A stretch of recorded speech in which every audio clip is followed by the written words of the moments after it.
Nagtagaytay trip nga kami ni Agum dahil sobrang kapal ng hamog ngayon dito at napakalamig. Kaya kung inaamats mo rin yung ganitong bed weather dito, panoorin mo to. May nakita rin kaming affordable staycation na tanaw ang buong Taal Lake at Taal Volcano. Mula sa kama at balcony mga Team Riza.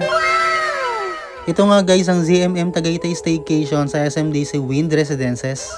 Bale Team Riza, papakita lang namin sa inyo saglit itong kanilang aesthetic at may cozy vibe na bedroom. Talagang kama pa lang, perfect na 'di ba? Imposible talagang hindi magkatuta. At ang lala dahil from your bed, tanaw ang buong Taal Volcano. Grabe mga ka-wonder, ganito yung itsura niya sa balcony. Talagang balcony pa lang, may enjoy mo na kahit di ka lumabas ng staycation na to, kahit di ka bumaba ng building na to, may enjoy mo na ang buong Tagaytay mga ka-Team Rice pa. Ang lala lang, sobrang ganda. Ayun ang Taal Volcano. Yung Taal Lake, kung saan binaon yung mga maleta, kita halos buong Tagaytay mga guys. Enjoy mo rin talaga itong balcony nila. Sarap mag-relax, magkape, mag-Milo, mag-Ovaltine, mga ka-Team Rice pa. At kitang-kita rin dito mga kapuso sa balcony nila ang main road, iba't ibang restaurant at coffee shop at buong Tagaytay halos. Tapos mga ka-Team Rice, meron din sila mga free disposable na sleepers, coffee, toothbrush. Very accommodating. Tapos may free Netflix and free wifi din. Tapos dito sa kanilang living room or sala, ang ganda, malaki, pwedeng gumawa ng bata.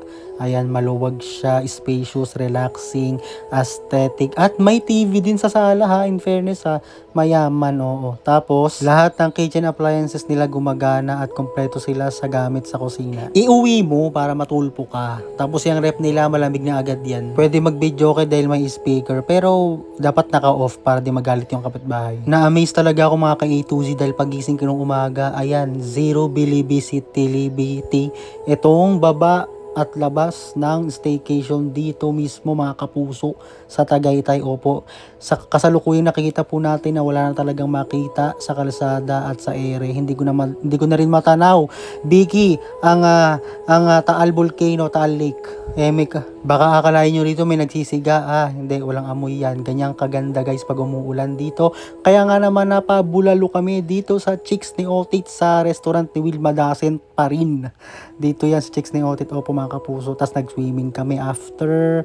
Grabe yung swimming pool na to. Ang sarap, ang lala. Dahil alam niyo yung feeling ng bumabagyo, umuulan, tapos mahamog, malamig.